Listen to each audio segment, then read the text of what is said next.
Hey guys, in today's video I'm going to show you how to uninstall Roblox from your PC.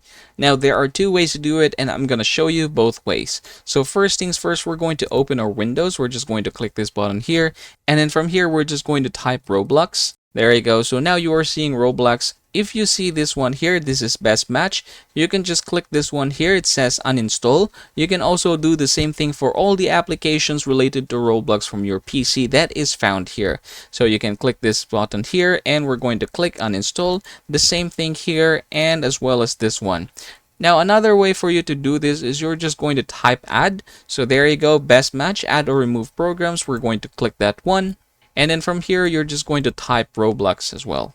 All right, scroll down and you should be able to see like this, Roblox player, and as well as this one. We're just going to click this and we're going to click uninstall. All right, Roblox has been uninstalled. Okay, we're going to do the same thing for the second one. There you go, it says uninstall. Now it's gone here. Congratulations everyone, it's basically as simple as that. If you have any questions, please comment down below. And if this video has helped you, please don't forget to leave a like and subscribe to the channel.